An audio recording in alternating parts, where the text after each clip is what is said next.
नरेंद्र मोदी इस देश के लोकतंत्र को तबाह कर रहे हैं और उन्होंने इस देश के लोगों की शक्तियां छीनने में, लोकतंत्र की तार तार करने में कोई कसर नहीं छोड़ी है। लेकिन अगर उनसे 4 हाथ बढ़कर और भी मुस्तैदी से और भी प्रबलता से कोई ये काम उनका कर रहा है तो वो इस देश का चुनाव आयोग है। आज चुनाव आयोग ने राज्य चुनाव आयोग अधिकारियों को लिखकर निर्देशित किया कि चुनाव संबंधित वीडियो या फोटोग्राफ्स 45 दिन बाद डिलीट किए जा सकते हैं। मतलब 45 दिन तक अगर किसी चुनाव में याचिका दायर ना हो तो चुनाव संबंधित जो वीडियोस हैं, जो फोटोग्राफ्स हैं, जो जांच में काम आ सकते हैं, उनको रिकॉर्ड से ही डिलीट किया जा सकता है। अभी तक नियम ये था कि वो 1 साल तक रखे जा सकते थे, जिससे लोकतंत्र में अगर कोई सवाल उठे तो ये सारी चीजें सबूत के तौर पर जांच में काम आ सके। आपको याद ही होगा दिसंबर में कैसे आनन फानन में चुनाव आयोग और कानून मंत्रालय ने मिलकर आपसे एक बहुत बड़ी शक्ति छीनी थी। इन लोगों ने मिलकर चुनाव के नियम ही बदल दिए थे।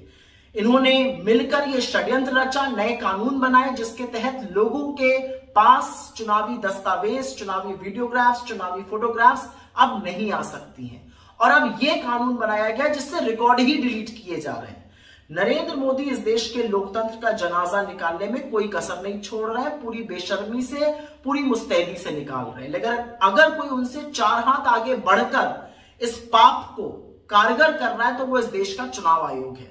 इस देश का चुनाव आयोग इस देश की एक संवैधानिक संस्था है। इट्स अ कॉन्स्टिट्यूशनल बॉडी जिसकी रिस्पॉन्सिबिलिटी न सिर्फ फ्री एंड फेयर निष्पक्ष चुनाव कराना है, बल्कि यह भी है कि लोगों का चुनावी प्रणाली में विश्वास बना रहे। इन दोनों कामों को चुनाव आयोग ने पूरी तरह से तिलांजलि दे दी है। अब यह अलग बात है कि मोदी जी का और चुनाव आयोग का नाम सुनकर मीडिया को तो साफ सूझ जाएगा, लेकिन यह आपके मताधिकार की बात है, यह आपके वोट के प्रभाव की बात है, आपके वोट के हक की बात है। मूक दर्शक मत बने रहिए, इसका विरोध करिए, हमारे साथ अपनी आवाज को मिलाइए, क्योंकि इस देश में अगर फ्री और फेयर इलेक्शन नहीं होंगे, अगर लोकतंत्र में लोगों से हर तरह की शक्ति चुनावों में छीन ली जाएगी तो लोकतंत्र होने का मतलब क्या है।